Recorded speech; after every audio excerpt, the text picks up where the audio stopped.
Olá a todos, espero que estejam bem. Aqui estou eu mais uma vez para partilhar convosco mais uma leitura e mais alguns sussurros.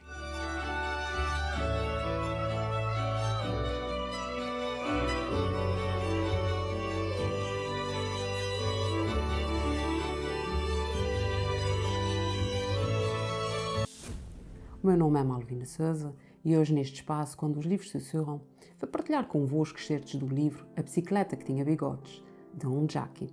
Antes de começar, já sabem, não posso deixar de vos pedir para, caso ainda não tenham feito, subscreverem o canal e partilharem os nossos sussurros, para que estes assim possam chegar a mais pessoas. A Bicicleta que Tinha Bigodes. Na minha rua vive o tio Rui, que é escritor e inventa histórias e poemas que até chegam a outros países muito internacionais.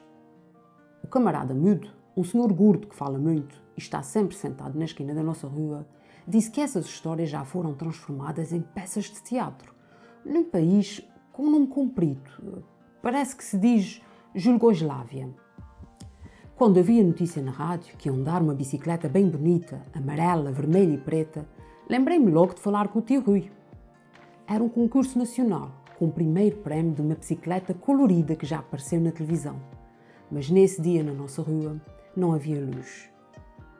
De noite, a falar com a minha almofada, eu até já prometi bem as coisas. Se eu ganhar a bicicleta colorida, vou deixar todos da minha rua andarem, sem pedir nada em troca, nem gelados, nem chewinga.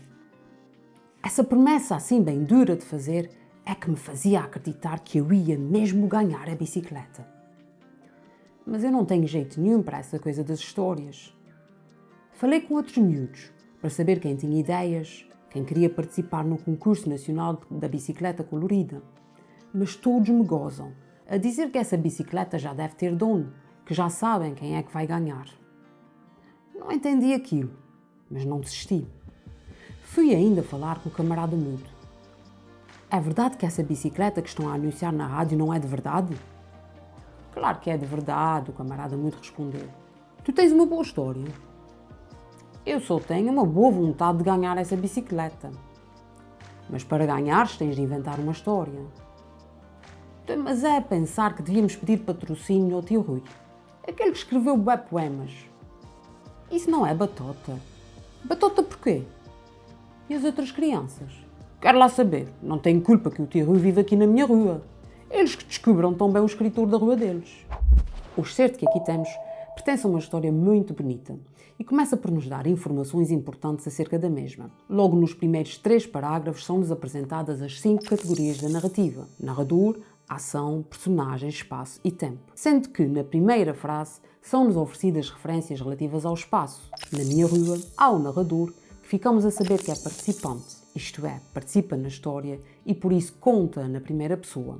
O que é denunciado pelo uso do determinante possessivo minha, quando ele fala da rua, e depois, ao longo do texto, por formas verbais como eu vi, lembrei, ou até pronomes pessoais como me, lembrei-me. E temos também menção a personagens, para além do narrador, que verificaremos depois tratar-se da personagem principal, há alusão ao tio Rui, o escritor que inventa histórias e poemas e cuja fama é reconhecida noutros países. Aliás, aproveito já este propósito para destacar o pleonasmo utilizado pelo nosso narrador quando refere que a escrita do tio Rui chega a outros países muito internacionais. Ora, a função do pleonasmo é de reforçar uma ideia através da repetição de palavras ou de expressões redundantes.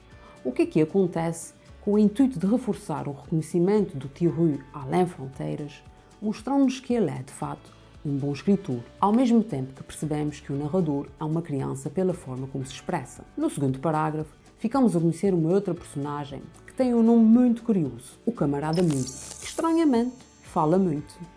Aliás, é este que dá ao narrador uma informação importante, quando refere que as histórias do tio Rui já foram transformadas em peças de teatro. Num país de nome comprido, como nos diz o narrador, a Jugoslávia. Novamente, com esta referência divertida, torna-se cada vez mais evidente que o nosso narrador é uma criança e que esta não tem grande conhecimento do mundo. Para além disso, há a destacar, ainda neste parágrafo, a quando da menção ao camarada Mudo, uma outra característica sua, o fato de este ser gordo, bem como um hábito que tem, o de estar sempre sentado na esquina da rua. De notar que estamos perante caracterização direta, já que esta é mencionada diretamente no texto por outra personagem, que, como já vimos, coincide com o narrador da história. Já no terceiro parágrafo, temos informações acerca do que fará despontar a ação outra categoria da narrativa, que é a notícia que o narrador ouviu na rádio, acerca de um concurso da escrita, cujo prémio será uma bicicleta. De salientar a forma como surge descrita essa bicicleta no texto, com os adjetivos bonita, amarela, vermelha e preta, cujas cores são exatamente as mesmas da bandeira de Angola, país no qual decorre a ação narrada. O que podemos também confirmar com referências efetuadas ao longo do livro, mas também com termos utilizados próprios deste país, como é o caso da chewing-gum, no parágrafo seguinte, referindo-se à pastilha elástica. De referir também exemplos de referências temporais, a categoria da narrativa que faltava mencionar, como nesse dia de noite.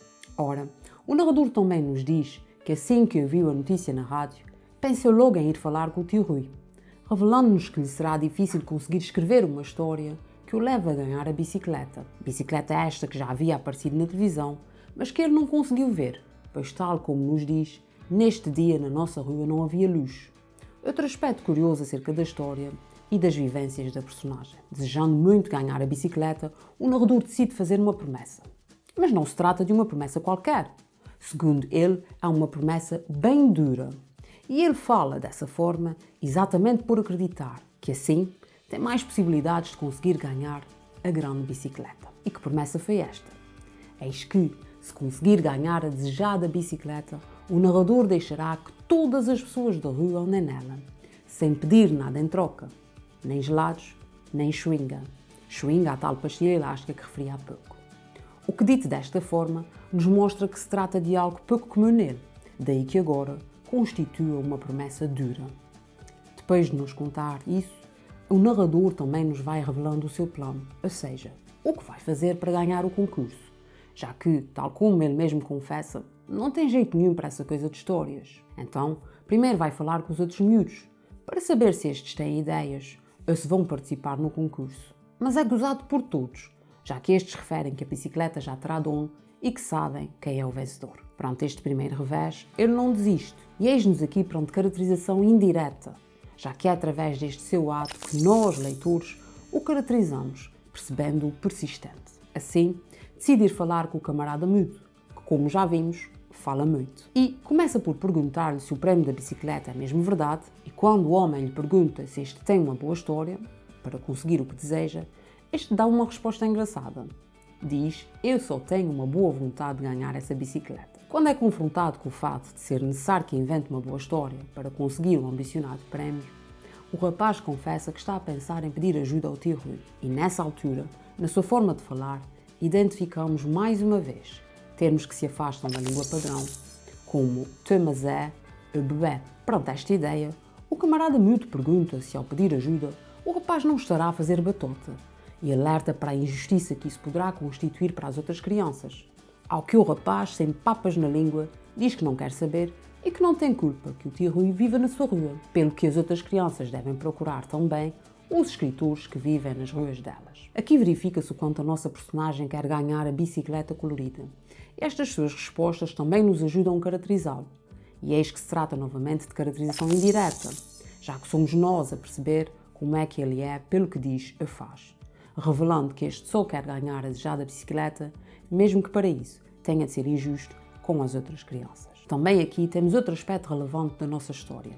Muitas vezes surgem diálogos muito interessantes e reveladores entre as personagens mais novas e as mais velhas, que oferecem muito da sua sabedoria e provocam grandes reflexões, como acabou de acontecer. Nesta história fantástica, acompanhamos o nosso narrador num caminho que se faz de busca, a procura por aquilo que se deseja, cheio de aventuras e humor, amizade, deambulando pelo ato da escrita, mas sempre com muita ternura, inocência e fantasia, próprias do mundo das crianças, ao mesmo tempo que nos mostra o seu olhar mágico acerca do mundo. Pouco a pouco, a bicicleta vai surgindo como uma espécie de símbolo de liberdade e de aventura.